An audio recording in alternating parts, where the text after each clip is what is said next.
the very thing you're searching for as a leader isn't something you need to earn, but something you need to reclaim. In today's episode, we break down a powerful leadership principle that rarely gets talked about, but changes everything when it's embodied: sovereignty. You'll discover how it connects to executive presence, decision-making under pressure, burnout prevention, and even unlocking your team's full potential. You'll hear from leaders who have gone through a powerful internal reset, who now operate from a deeper center of clarity, confidence, and calm. Those who are standing in their full sovereignty. We'll also explore a provocative question. Could sovereignty actually threaten performance in high-pressure organizations, or is it the key to thriving despite them? So if you were a CEO given a clear mandate by your board to grow fast, dominate the market, maximize profitability, would stepping into your sovereignty potentially mute the ability to do that? That's when burnout begins to creep in. That's when life becomes like a hamster wheel. We get trapped in jobs that kill our joy, passion, true selves for the sake of money. The more we run, the more disconnected we feel. We start reaching for false identities. So if you ever felt like you're holding it together while losing touch with who you really are, or if you're sensing there's more available to your leadership and your performance, this conversation is for you. Let's redefine what it means to lead. Here's the Unfazed Under Fire episode entitled Sovereign Leadership, the Power Executives Forgot. Welcome back to Unfazed Under Fire. Glad that you're here. I'm David Utts, and I'm joined by my co-host, Ryan McShane and Anatoly Yakorev, who have been two powerful voices who bring both heart and deep wisdom to these conversations. And it's good to be with you again, gentlemen. Good morning. Good morning. Morning. Now, over the past two episodes, we've been circling some big themes. We've explored beliefs, how they're formed, and how they either limit or liberate us. And we talked about homecoming, what it means to return to this core self in us where clarity, creativity, confidence, and connection live. After the last show, we started talking about something even deeper that has started to emerge, the foundation that I think underpins it all. And this is the foundation of sovereignty. And as I collected on this before the show, this connection between beliefs, homecoming, and sovereignty, here's what I've come to see. And I want to share this to get your take on it as we start the show today. Homecoming is about taking up residence in the core self. It's returning home to that part of ourselves that we had an experience of when we were kids. And as we grew up and became adults, we lost track with that core place of home. And beliefs are kind of like, I see them as energetic extensions that either reinforce or undermine being at home. And sovereignty seems to be the ground beneath it all. It's what gives us the right and power to stand in that home, to lead from it, live from it, speak from it. So when you have sovereignty, you're no longer performing or reacting. You're home and you know it, and you're coming from that place. But then there's this shadow side, which we've also touched upon in a number of shows. When we're not at home and we live from unexamined beliefs, we don't have sovereignty. That's when we give our power away to narratives, to the pushes and pulls of our stress and survival mechanism or our unexamined assumptions. That's why we lose steam, we lose energy, we lose focus, we lose confidence and the creativity we need to be leaders. And that's probably when burnout begins to creep in. That's when life becomes like a hamster wheel. We get trapped in jobs that kill our joy, passion, true selves for the sake of money.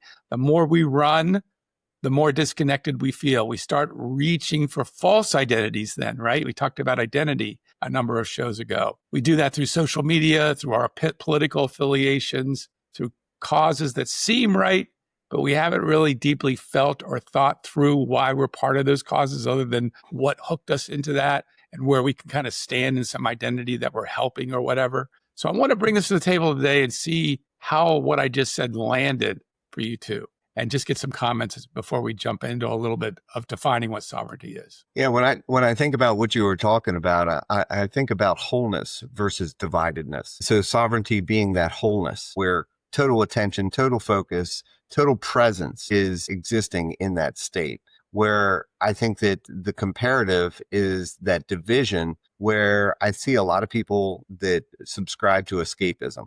I don't necessarily feel comfortable. I have to wear a mask to show up this way that I'm expected to show up in a work environment. And what we're talking about is really dividing our energy. And when you continue to divide your energy like that, then you're juggling two balls at the same time. How can I be this? How can I be that? You're not entirely present. You're constantly filtering everything that you think, say, and do to determine whether it's appropriate for this environment. And that level of weight and energy required to be able to do that. Once we step away from those environments that we feel like we have to do that, then we subscribe to escapism to say, how can I just make myself feel better? And again, that's a recipe for disaster eventuality. And you talked about burnout. I think that's exactly what it creates. Yeah. Well, it sounds like you're just saying like we become untethered. So therefore we start grasping for something to create meaning, because human beings want to feel meaning in our existence. And if we're in environments where somebody has a stronger sense of something and we might not even agree with it, we may not push back.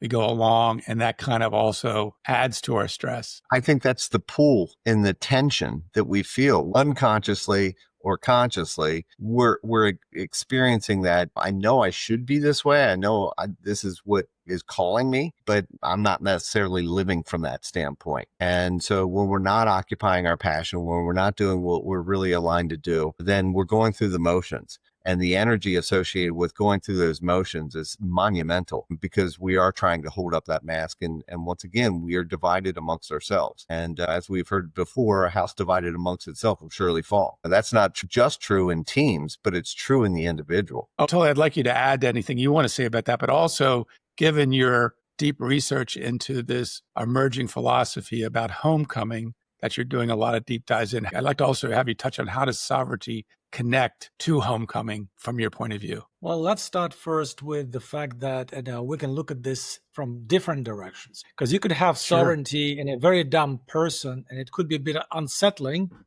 to have a person show up like that. And that actually, you have now a phenomenon in the States, not only in the States, but in Europe as well, on the heels of the idea of entitlement. My voice is loud, so I am to be respected.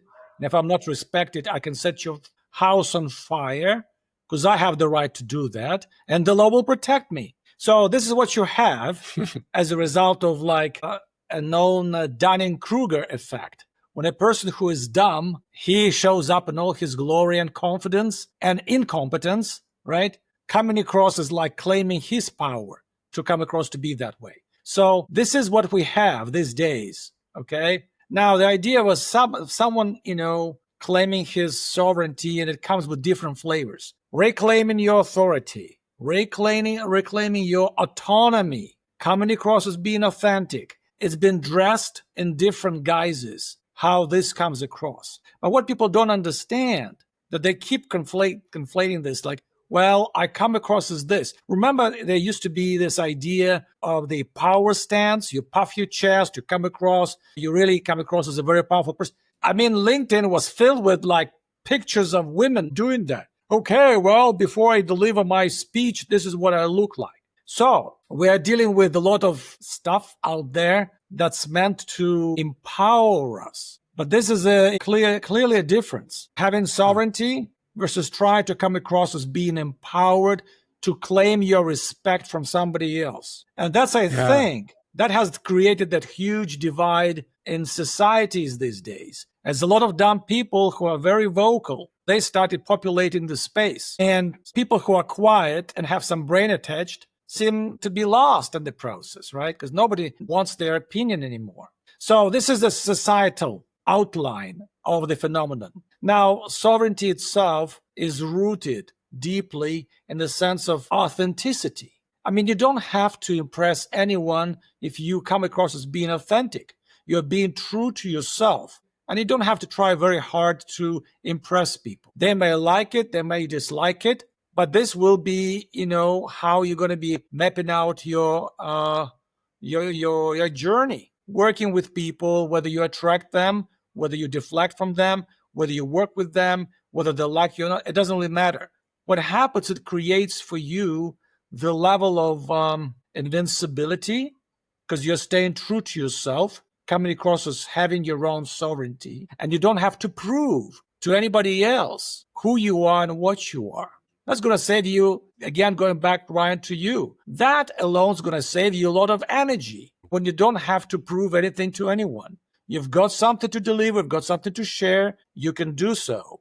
And in the process, you will identify the people who will resonate with you. Right. Yeah, what I hear you saying is that there's a level of humility and authenticity in coming from that deeper well point versus that ego and false bravado that so many people project. And you're exactly right. There's a very different tenor to each one of those things. And people pick up on it, whether consciously or subconsciously. It's definitely recognized. As a summary, like as somebody that has sovereignty, they are coming from their true north, which is not something constructed. It's coming from inside them. And one affirmation you might hear is, I'm not here to be liked. I'm here to be true to that. My decisions, when I decide, it matters because I decide based on what matters to that true north. So that's the summary of what I hear both of you kind of saying. With all that said as context, I want us to step back and examine what this sovereignty is, what it gives us as leaders and how it shows up in our experience as leaders. It seems to me that sovereignty is a missing link of what many focus on in executive coaching and helping their clients have deeper executive presence. And that reclaiming it might be the most important leadership act of your lifetime, of reclaiming that home, as we've talked about last time, and finding that sovereignty and allowing ourselves to express not from a false sense of what that is, but from true sovereignty. So what would you say, both of you, to what is sovereignty, and when it's fully present, how does it play out in the context of executive leadership? So when a leader is sovereign, what does that look like when they're leading others? Well, as you were talking, immediately an example came to mind. Some of you may know that I'm a professional facilitator. And very early on in my career, I had the notion and sense that paralyzes most people is, what are they thinking of me?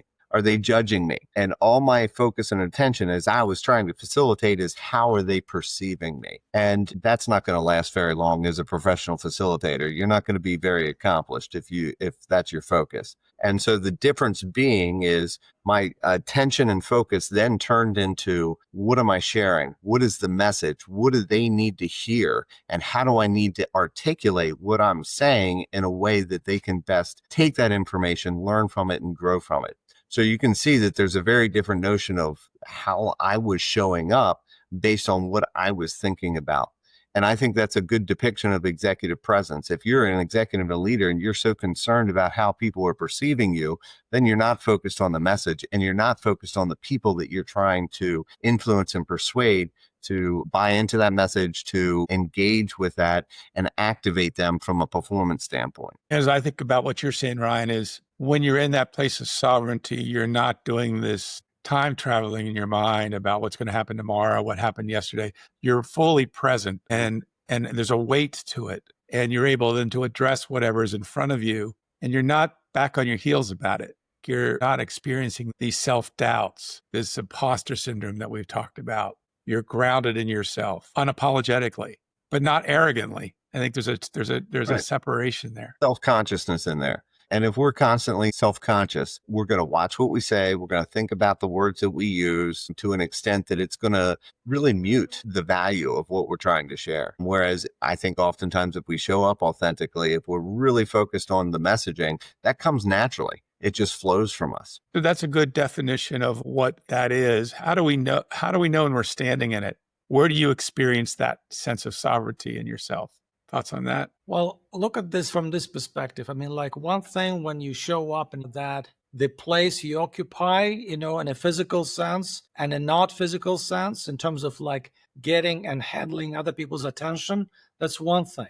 But what I like about the whole presence, that people who command that level of sovereignty, it actually extends beyond how they're perceived and how they come across. They create a completely new dynamic with the people they're talking to. It's almost like, okay, anybody who is dumb in the room, please shut up.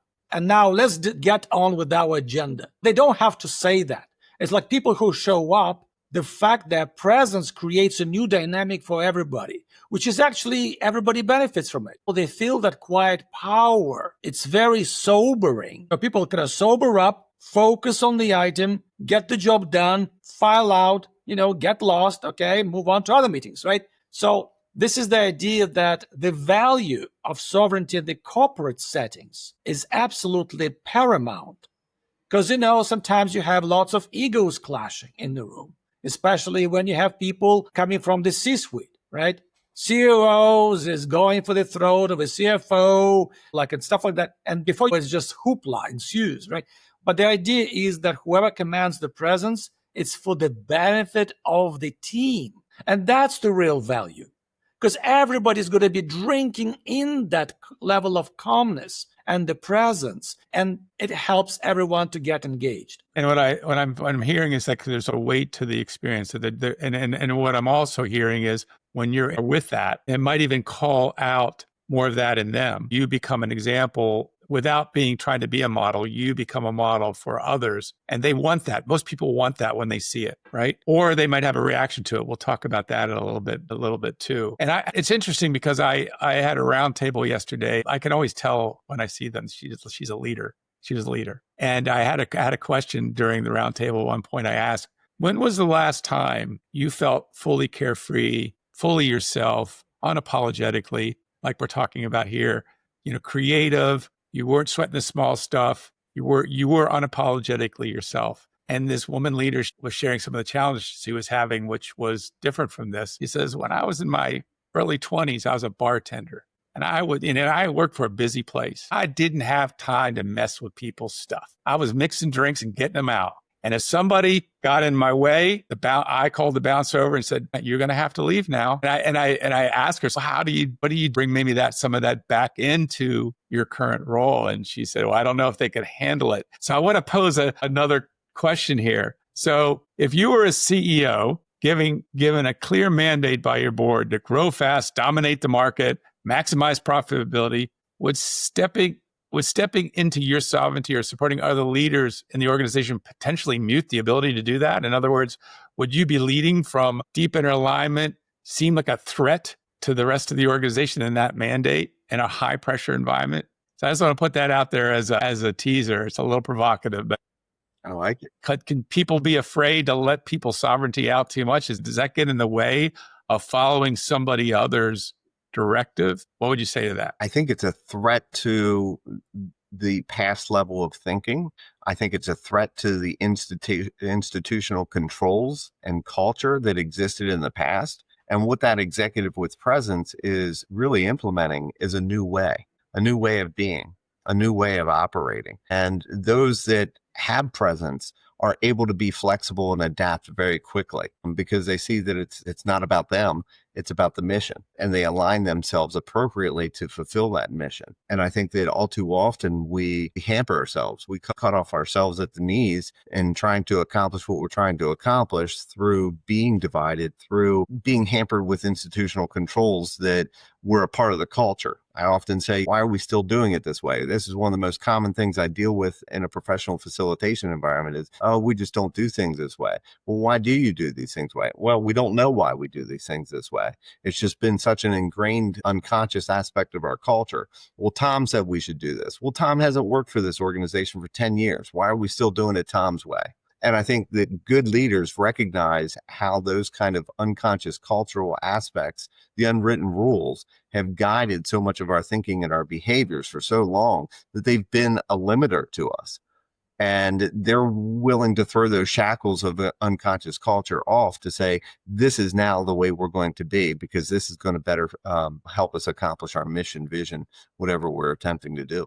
If you're not in your sovereignty, right, and you're dealing with that situation of those that dictate, it's different from if you are. If you are in your sovereignty, you're probably choosing to be there to make things happen. You'll take that as a challenge. You might even push back on the board in certain ways about how we're going to do that because you're looking at what the pressure of the team is right now. Or you're just saying, what is it that we're ultimately going to accomplish here? Those measures are pretty clear. What's the best way to go about that? To me, you want people in their sovereignty because they're going to bring out their best selves in order for you to accomplish things. And the people that would be less inclined to want that are probably not in theirs. Ryan, you want to say something? Yeah. And it occurs to me that we focus so much on the doing that once again, we forget the being. And I think that one of the most powerful things an executive can do is say, well, not only what do we need to do to accomplish these missions, but how do we need to be? How do we need to operate? How do we need to relate to ourselves, to one another, to our stakeholders in order to accomplish this doing that we're talking about? And I think that's a forgotten aspect of leadership. And what we really need to bring to the table as executives is focus first on the individual being. And then how is that being going to operate in order to accomplish the highest doing? And we've talked about this in the past. I think we all too often put the cart before the horse and we focus on the doing to the neglect of the being. And I think that if we focus more on the being, we would have a much more powerful doing as a result of it. You know, what we're told all the time, we want high performing cultures, right? We want to be a place that attracts the best. We want to accomplish beyond expectations. We want to create a great customer experience. You know, if people are on the line in customer service, how is being in their sovereignty helpful? Well, if they're on mission, they're going to do a good job of that, right? Again, it's not about arrogance. Anything you'd add to all that, Anatoly? Any thoughts? I have two good examples for you guys from real life, not from what you're kind of like talking about, but this is something I've observed just goes deeper. Well, before I go into those two examples, I want to say something. Imagine somebody who's got sovereignty. You always have to back it up with something. If you don't have to back it up, your sovereignty with your intellect, with your resolve, with your level of commitment, that sovereignty is just hot air. You know, there are lots of people who are like buffoons, right? They generate a lot of hot air. They may have some titles attached to it, right?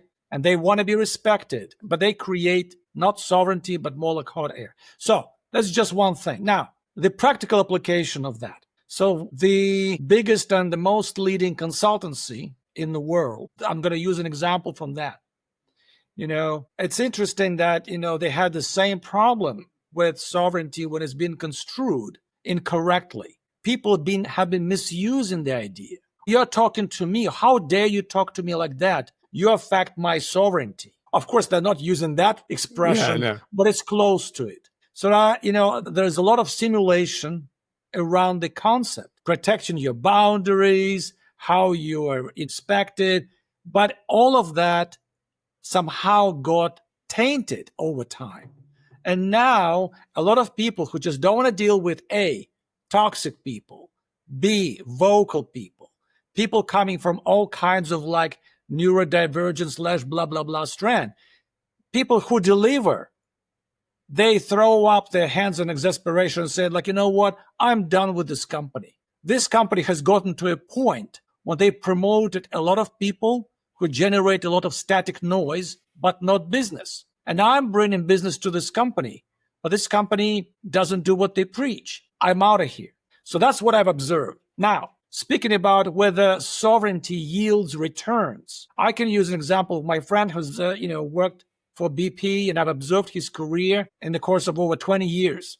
He went to a school with the royalties. The first thing they teach the blue blood, forget about where you come from. You have to naturally instill your sovereignty to be respected the way you are without a title attached. That's what they teach young blue blood people, right? So that's what he learned, because he went to the same school. And throughout his career, he has unwaveringly and repeatedly demonstrated that, always staying true to maintain his personal integrity and sovereignty. What happened? As a result, on the long term, it has paid off tremendously. Never ever. He was respected even by his enemies. So this is a living example of someone who lives and breathes sovereignty. Because I've observed him in various situations, right? And this is something that always yields returns, despite whatever challenges a person may run into. But that actually, in the long run, always pays off. Now, you may say, yeah, but people don't really care. People always think about quick returns, right? What do I get now? I may not survive tomorrow, right? So give it to me now. I'm waiting for my instant gratification right now. But this is the problem, because if we live and hop from one day to another day, we never build, we never invest in maintaining that level of sovereignty that's going to ultimately carry us through. That's what people need to start thinking about. What do I invest in today so that tomorrow I can think less of this because I have already invested in this, and that's going to carry me through. I guess the question is, what would it look like? I mean, I know this may be a little bit of a pipe dream, obviously, but what would it look like in the disruptive environment we're in that's raging with burnout, executives that are leaving the seats in record numbers? What would it look like differently in organizations if sovereignty reigned in everybody, or reigned in a good portion of the leaders at least? What would be different in how we'd be dealing with disruption from a point of view of impact? And you gave some specific examples, but let's dream here a little bit. What happens in organizations today that are dealing with what they're dealing with if more of their executives, their mid-management, are standing in sovereignty? What does that look like for results? What does it look like for talent development? What does that look like for, meeting the market where it's at and claiming more of the marketplace, those kinds of things? My initial thought when you're talking about that is the old analogy of the ocean versus the waves. We are at the depths of the ocean where things are very steady. But I think so many people operate from the surface, which demonstrate the waves and the tumultuousness and the chaos. And someone who is sovereign operates from the depth of the ocean, and they're not subject to the continuous blowing of the winds. Whereas someone who is not sovereign is constantly in chaos and being thrashed about with the changing winds of the time.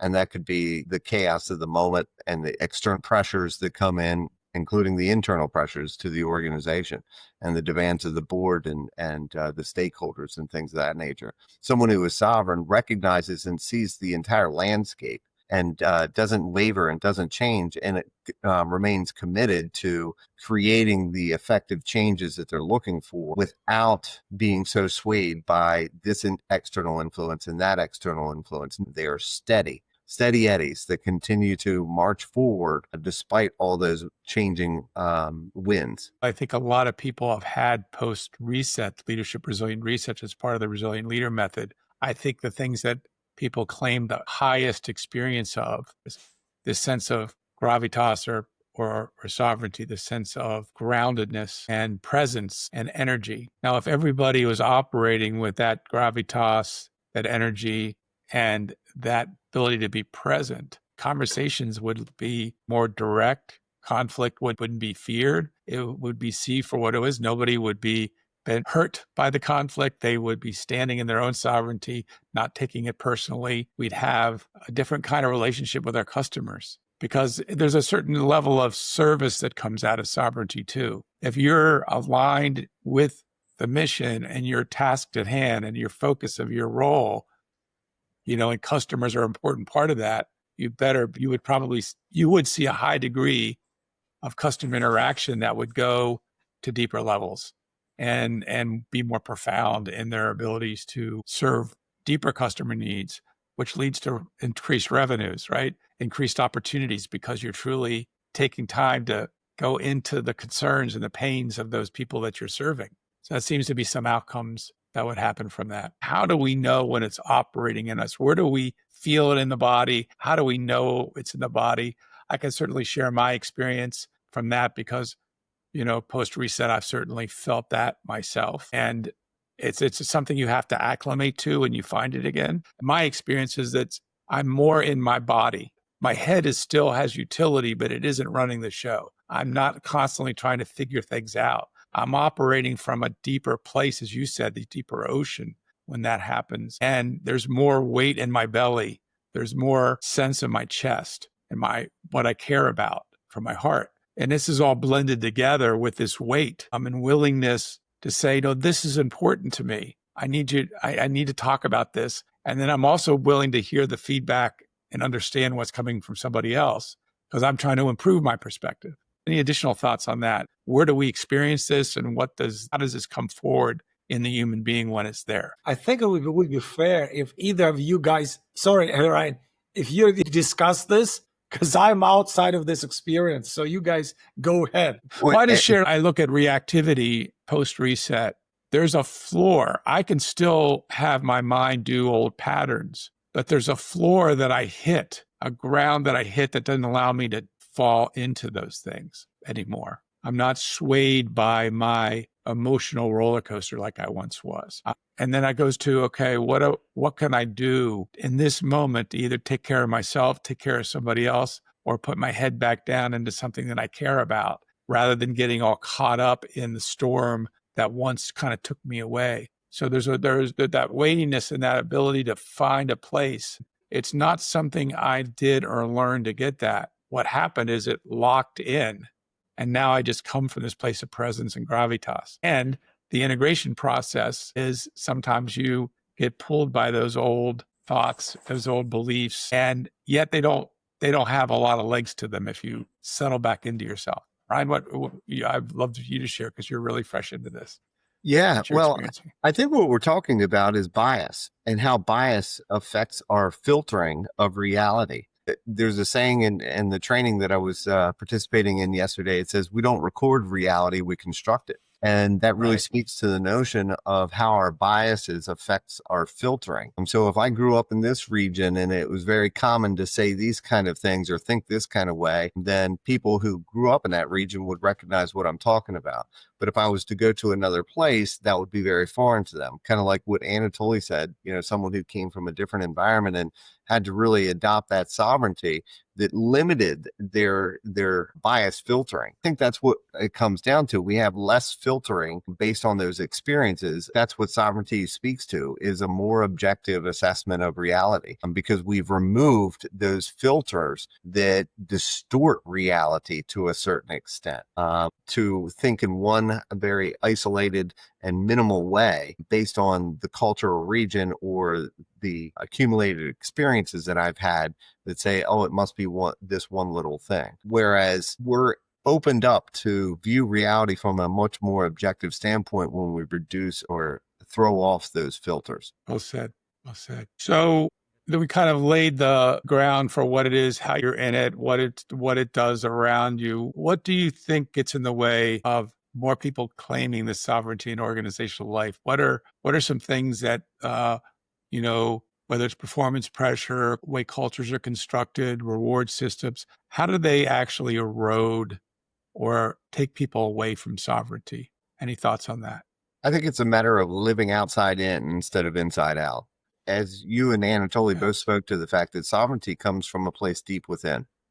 And that's where we derive our mission, our vision, and what we're to do. That's our North Star, our compass, and what guides us. Whereas when people live outside in, they're constantly swayed by external pressures. And I think that's the biggest detractor to operating from sovereignty, is we're so concerned with all these external influences and how do I satisfy the board and how do I satisfy this stakeholder and how do I satisfy this cranky executive that's constantly giving me trouble about what I'm trying to do. There's this sense of putting the cart before the horse, where we teach people about psychological safety, or we try to help executives with executive presence, or we tell them the kind of leaders we need them to be. And when you're not in sovereignty yourself, now you're trying to learn to be sovereign. And it's not a learning process, right? I'd like you to share a little bit about that, Anatoly, because that's going to be a good place to think. Why is the leadership resilience reset simply unlocks it, and people are there versus trying to chase it through some conceptual framework to get there? And I'd like to point out before Anatoly shares that what you're really saying, and Anatoly's probably going to say this, so I hope I don't steal your thunder, that sovereignty is who we are. It's not something that we learn or develop as a new skill set. So Anatoly, take it away. Well, think about this. I just want to make one point, because you guys talked about the value of sovereignty in the broader context. But sometimes a person who shows up like that is a very positive force. Because like I said, people around them is going to feel the ripple effect. Shows up, creates the moment of sanity inside the organization. Because one thing I want to point out that everybody is swept up, but the group dynamic. The group dynamic has one element that's very difficult to deal with, which is the energy exchange between people involved in running tasks. So you may have friends, you may have a very good relationship with them, but if they're completely crazy because of the number of challenges they're facing, they're running around like headless chickens, what can you do with that energy? That energy is there, right? How can you bring them down and ground them and get them involved in actually to help them carry out their tasks? This is where very few people can manage the group dynamic from the energy standpoint, right? Because if you've got negative energy, passive aggressive behavior, all sorts of people around, that's going to create this, toxic energy cocktail inside the organization. To sift through it is going to be very difficult, right? So this is where a lot of people fail. How do you filter out the toxicity and keep the air in the room to have everybody focused on the task? But the paramount factor that underpins not only sovereignty, but other faculties as well, is the fact that it's all about consistency. Showing up every day, be consistent and predictable in your way of coming across as having your sovereignty. This is where, again, few people persevere over the long run. Sometimes it's easy to give in to temptations to get energetically swept up, engage in some heated argument over something very trivial, and you're going to lose your footing. And you can't really claim back your sovereignty, look magnanimous, and have everybody around you respect you, right?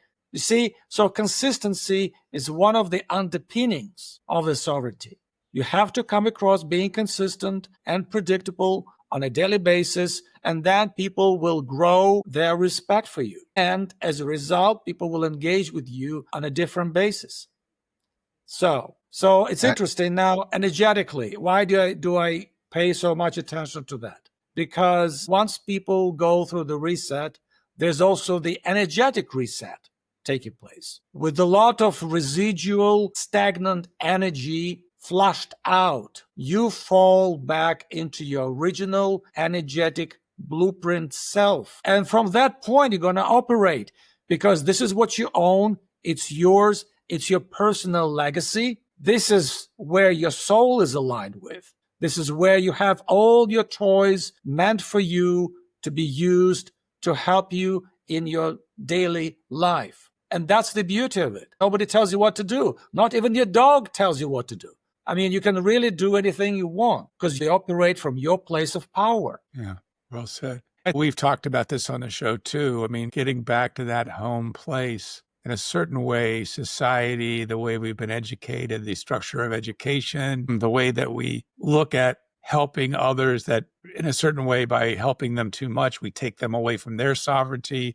And I'm not saying that in a disrespectful way, but as a way to shortchange it. And we have structures and things, whether they're benevolent or malevolent or whatever. We don't want to go there right now, but people have lost touch with this place and the way that we've trained people and got them ready for going to work is really we've ejected this energetic sovereignty that you're speaking about. And I look at people that are truly standing in their sovereignty. They tend to trigger those people that aren't there, right?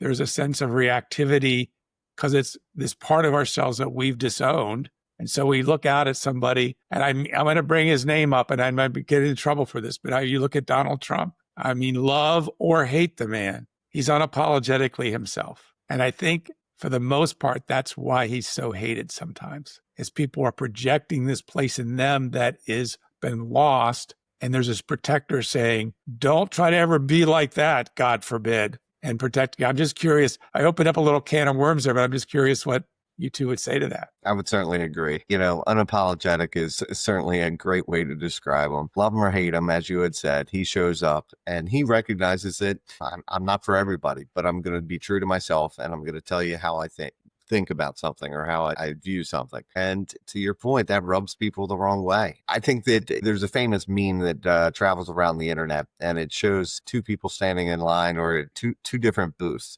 And one booth is sweet lies and the other is bitter truth. And the line for the sweet lies is very, very long, where the bitter truth, I think there might be one person standing in line there. And I think that's very endemic of what we experience in society. Many more people rather stand in line for those sweet lies, just as long as it sounds good. And you have to really be quite authentic and quite sovereign to stand in your truth and share the bitter truth that some people don't want to hear. but that truth is ultimately going to take you to the places that you really need to go. Well, I talked at the beginning of the show, when you don't have that, what you're doing is you're grasping for straws to try to find it in outer things, as you pointed to, I think, Ryan, earlier, the inside out versus outside in thing. And when that happens, you are disempowered. And I'm not saying that Mr. Trump is deeply sovereign in every way. He's got his issues, right? But there's this way he stands in himself that it kind of, when you're floating about looking for narratives or ways to find your identity, and here's a guy that stands in it, it's going to reflect back to you that which you've lost touch with. And you don't know how to get back in a certain way. You've just lost touch with it. Well, definitely one thing that you have to give the guy is that he is dismantling the toxic empire that's been built over decades, something that needs to be taken out and cleaned out. And there's no political figure and leader who would actually stand up to that in a huge stronghold. And he's doing this work. Remember, I said one thing about consistency, right? Well, that's definitely something that could help him in the process. However, a bit on a trolling side, if you start trolling leaders in the world who are not really leaders, I don't know who you point them, but the idea is that you start trolling them, you see the truth of what they really represent. So he's doing that with a style which probably goes down in history. No one has ever done something like that to the entire world.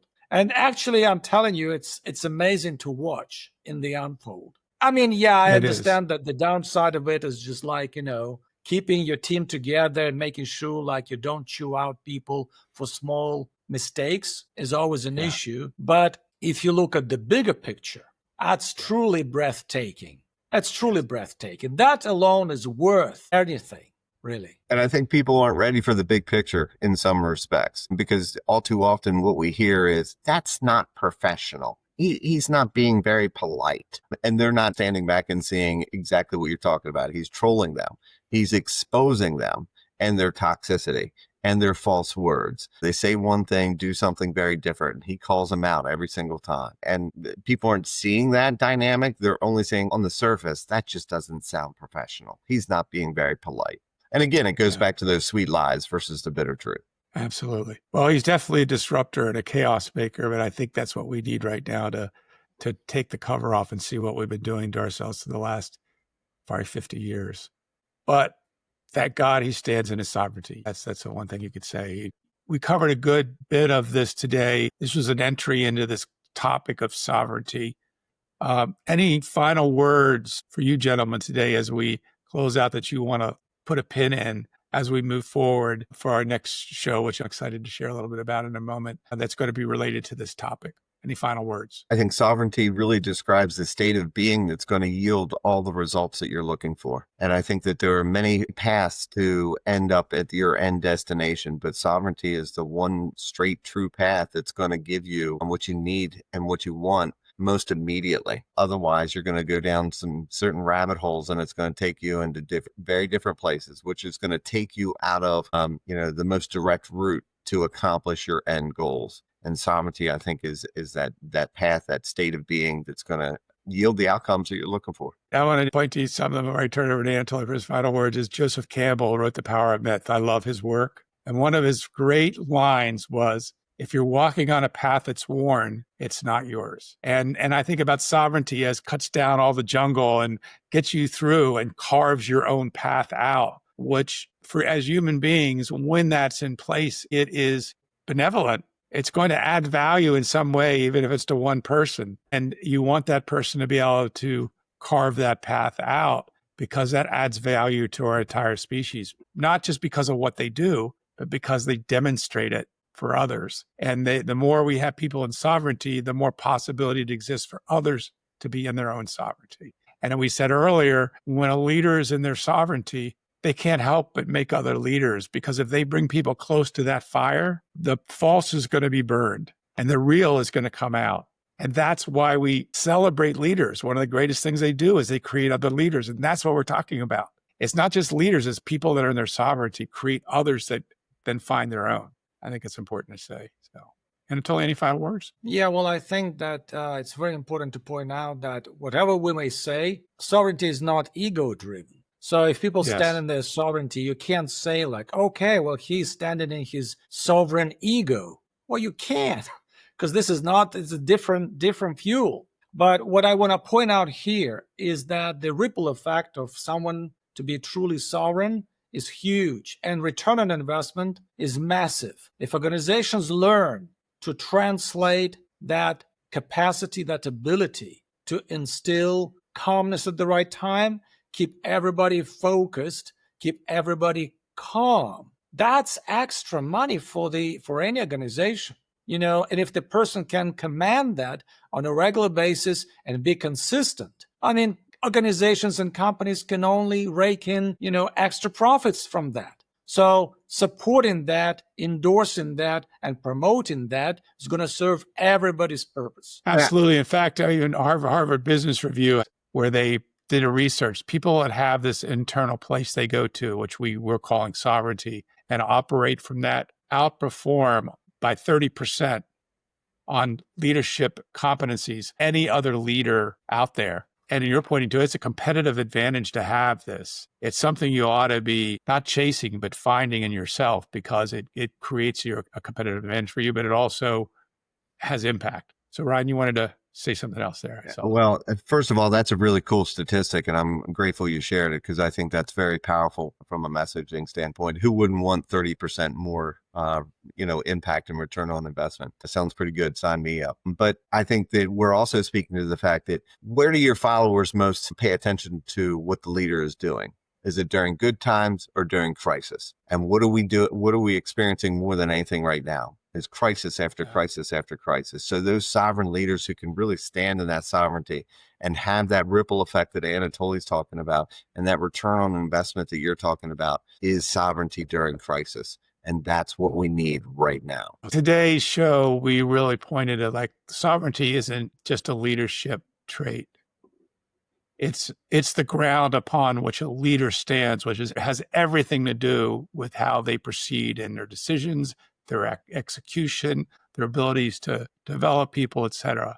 And it's also sends out a frequency that people feel and experience, as Anatoly alluded to. And once you stand in that place and become attuned to it, everything changes. And that's what we see in the reset again, I want to say. That's the main reason everything changes. A lot of the leadership resilience coaching we do with people is getting them to, okay, go back over there, stand there again, because what happened, the mind is the last one to come on board. So really what you're doing as a coach after the reset is getting them to claim that more and be more bold. And it's a lot of fun to do, actually. So, but on this topic of sovereignty and everything that it's about, you don't have to take my word for it, because in our next episode, our co-host, who's a leadership development consultant and a facilitator, as he said, with Ken Chapman Associates, he's going to share his personal story, reset story. So you'll be able to get a rare glimpse in what it looks like when you move from some fragmentation to alignment, from performance to power, from idea to embodiment that we've been speaking about today. So I'm looking forward to that show next week with Ryan, and where we're going to talk about that. But until next time, stand in your power, not because others expect you to, but because it's who you truly are, as Ryan said. And when you return to that center, everything changes. Stay with us. The journey's just beginning. This is David Craig Utts signing off. Have a great rest of your day.